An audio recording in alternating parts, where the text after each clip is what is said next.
O Dawson, assim como Jaspers e muitos outros autores, fala de uma certa era, que é a era axial, em que houve uma mudança assim fundamental de paradigma espiritual em diversas civilizações que convergiram mais ou menos na mesma época, entre ali o século X e o século V, uma coisa assim. Sim. Então isso aconteceu na Índia, com o surgimento da Upanishad, depois do budismo.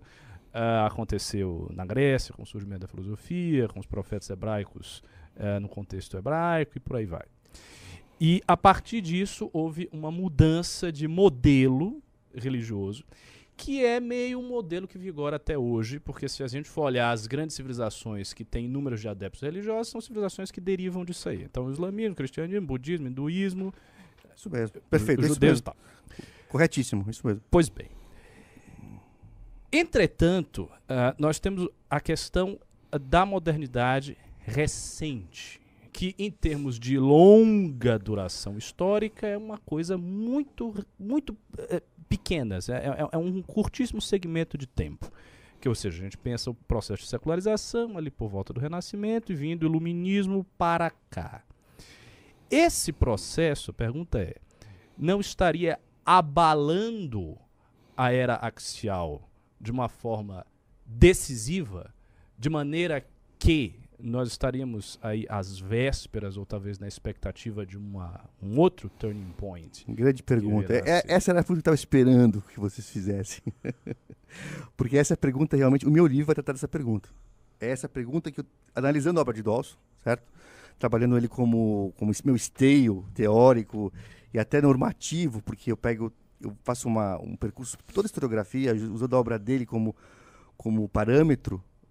E o Dawson depois, quando o Dawson vai tratar nos seus livros posteriores sobre a modernidade, sobre o mundo das ideologias e das religiões políticas, né, como ele chama, falsas religiões políticas, ele vai tratar exatamente dessa questão. Até que ponto a ordem liberal, no seu avanço esmagador sobre os grandes conjuntos civilizacionais, que até então tinham se mantido mais ou menos independentes. Você tinha um conjunto chinês, certo? Ligado ao confucionismo e ao budismo, você tinha um conjunto indiano, conjunto védico, você tinha um conjunto islâmico, você tinha um conjunto da cristandade ocidental, você tinha os grandes conjuntos civilizacionais que eram de alguma forma tributários dessas civilizações, dessas religiões produtoras de civilização, certo? Até que ponto, quando a ordem liberal emerge e junto com a modernidade, ela vai se constituindo, ela é o próprio processo de modernização da sociedade. Quer dizer, quando essa ordem liberal começa a tomar conta das sociedades como um todo e depois se expandindo pelo mundo, até que ponto ela não solapa todos esses conjuntos civilizacionais.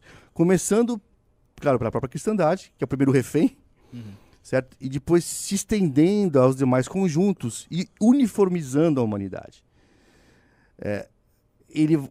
Toda a parte final da vida intelectual do Dawson, ele se dedicou a estudar essa questão, certo? Os prós e os contras dessa questão. Quer dizer, primeira coisa, realmente, a ordem liberal, ela de alguma forma, ela destruiu muito patrimônio cultural, muito. Quando você pensa na quantidade de sociedades, de povos que desapareceram, de culturas, por conta do avanço que nós chamamos de modernização do mundo, era um assustador, de fato. O Levi-Strauss chegava a falar que assustador. todos os povos primitivos, em algum momento, eles iam desaparecer. Então, assim, isso hoje é gozado. Mas tem uma coisa positiva. Hoje, quando eu fico assistindo filmes na TV, seriados todos, e tem muito seriado americano que tá da questão da conquista do Oeste, né? Você vê o grau de culpa que existe, né? Introjetado na própria sociedade americana hoje, porque há um reconhecimento realmente que havia uma multiplicidade de povos ali indígenas que foram simplesmente obliterados, né? Pelo avanço inexorável de uma civilização liberal, moderna, do maquinário capitalista. Não estou falando crítica ao capitalismo em si mesmo, mas há uma diferença enorme de forças em jogo. Então, a ordem liberal, que depois constituiu o próprio mundo da ciência e do maquinário, que foi o mundo que realmente se impôs pela força do maquinário, pela força da ciência, pela força da tecnologia, Porque foi assim que os ingleses se impuseram sobre o mundo. Os ingleses tomaram a China e a Índia. Por quê? Porque tinham canhões bem melhores. E era só parte do império deles. Eles simplesmente bombardeavam as capitais, os portos, e falavam assim, submetam-se. Vocês não têm como lutar contra a gente. E não tinham mesmo, na época. E aí começaram, depois tinha a parte de você fazer os acordos comerciais e diplomáticos, e a coisa ia andando. Mas a coisa rolou em cima da superioridade técnica. Sim. Certo? E o mundo liberal trouxe essa superioridade técnica. E hoje a linguagem que nos domina é a linguagem da técnica. Nós nos tornamos progressivamente reféns desse maquinário, desse monstro que nós criamos, que hoje ameaça nos engolir de fato. Sem dúvida. E essa é a questão humana hoje a ser colocada. Esses debates sobre transhumanismo estão crescendo demais. Assim, um negócio que assusta até. E quais são os limites? Como é que quem vai estabelecer limite? Sabe? Até que ponto a gente não virou um instrumento da técnica? Exatamente. Quando eu fico gerando dados para as redes sociais se alimentarem. Essa é a tese do Galimberti, o filósofo italiano. Ele acha que o sujeito humano foi superado. E que o sujeito histórico é a técnica. Mas isso é uma coisa que o Dawson antecipa um pouco. É que o Dawson, ele tem, por ser um cristão, muito ligado à escatologia depois do final, ele tem esperança de uma reumanização desse processo. Mas um outro escritor, um autor cristão conhecido, não é um historiador, mas é um literato, né, um escritor, o Bernanos. Quando ele escreve A França contra os Robôs, na década de 40, ele fala assim, olha, o problema não é a máquina, o problema é a maquinização do homem. A ordem liberal transformou o homem numa máquina. É bem claro isso. E nós vivemos hoje segundo os padrões de uma máquina, não segundo os padrões humanos. Os hábitos mais prosaicos. Nós vivemos como contamos o tempo, como organizamos nossa agenda. É tudo é a linguagem do maquinário. E nós não nos damos conta, achamos que isso é natural, não é natural. Isso é uma parada louca. Eu tava falando com um amigo meu, isso há alguns anos atrás, que essa ideia, assim, os direitos individuais nossos serviram para nos separar como indivíduo, nos categorizar e colocar num almoxarifado, em certa medida. E aí a gente começa a obedecer esses critérios de máquina. E não é papo porque eu já vi esse tipo de papo muito louco, andando na boca de maconheiro de MASP, sabe? Aquele tipo doidão. Que eles têm as suas intuições. Eles têm suas intuições. Porque a gente tá virando. E assim, com essa porra aqui, cara, esse processo tá muito acelerado. Não, outro dia eu vou contar uma experiência muito próxima. A minha sobrinha mora comigo. E ela vai se formar em medicina agora. Ela é uma pessoa excelente, estudiosa, disciplinada, uma menina, sabe, responsável. Tem várias virtudes. E ela, cara, é dessa geração que, pra mim, eu me assusto com essa geração dela. Ela nasceu em 99, quer dizer. Então é uma geração já mais distante, né? E ela, outro dia, ela tava pesando a comida dela. Pesando. Bom, eu vou ficar Tem uma quieto. balancinha ali, cara. Ela tava pesando e medindo as calorias. Eu falei, que porra é essa, Marina? O que você tá fazendo? Não, tio Mal, eu tô pesando a comida que tem calorias, não sei o quê. Eu já fiz isso, não posso criticar. Assim, no meu entendimento, claro, eu não sou dono da verdade e nem pretendo ser, graças a Deus, mas eu fiquei horrorizado. Sim. É ridículo mesmo, é absurdo. Eu imagino, por exemplo, um homem como Bernanos olhando para a sociedade que estava se montando. É uma coisa assustadora, assim. Eu falo isso e faço isso.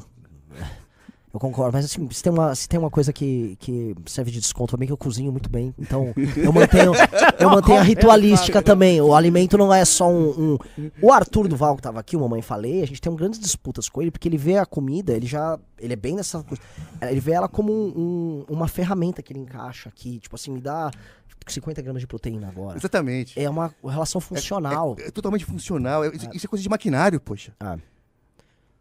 É bem isso. Mas eu confesso que eu andei fazendo. Não, mas nós somos estimulados a fazer. Sim, porque sim, a linguagem hoje que nos vendem estão martelando esse negócio em cima de todo mundo. E as novas gerações estão bastante comprometidas já nessa linguagem. Não, e assim, esse processo de deixar, assim, das civilizações e povos e culturas que vão sendo superadas, né? Também tava falando com o Ian que uma coisa agora a gente já tá bem recente, né? Por exemplo, que é um assunto que me interessa. Não existe, ninguém fala, por exemplo, da comida de São Paulo, né? Se é uma coisa que eu sou de São Paulo, qual é a comida paulista? Que na prática é a comida mineira, mas na verdade é a comida dos bandeirantes daqui. Aí um cara fez um restaurante para reconstruir a comida que a galera comia 100 anos atrás. Mas por que essa comida deixou de existir aqui? E é um processo que, assim, ninguém lembra qual era a música que tocava aqui, qual eram os elementos culturais daqui. Isso foi tudo, como aqui se industrializou rápido, plau! Esquece. O paulista é um cara sem identidade, o paulistano em especial. Nós somos uma mistura de tudo, mas você mesmo que não é nada, assim. Você consegue pegar elementos típicos em outros lugares. O nosso elemento típico é ser moderno. Né? E esse é meio assustador. Não te dá âncora. Perfeito isso. A ordem liberal, ela foi achapando tudo, ela foi uniformizando tudo, e numa velocidade. E via sistema educacional, principalmente. A uniformização da educação é um negócio impressionante. Você olha, eu como historiador, você olha para os povos antigos, cara, você vê uma diferença até na ordem da linguagem. Na ordem da linguagem, quer dizer, a Europa medieval morava... Quantos dialetos não existiam ali dentro? Você dava 20 quilômetros, já era uma outra língua. Mais 20 era outra língua. Sabe? Aí o que aconteceu? Com a criação dos Estados Nacionais depois, a emergência da modernidade e a unificação do processo educacional, nossa senhora, mudou drasticamente as relações. É que nós não nos damos conta, as pessoas acham que isso é natural, isso é historicamente criado, gente. Essa é a importância de estudar história. Você vai percebendo como essas coisas vão sendo montadas. E não era assim. Não era. Se inscreva no nosso canal de cortes já.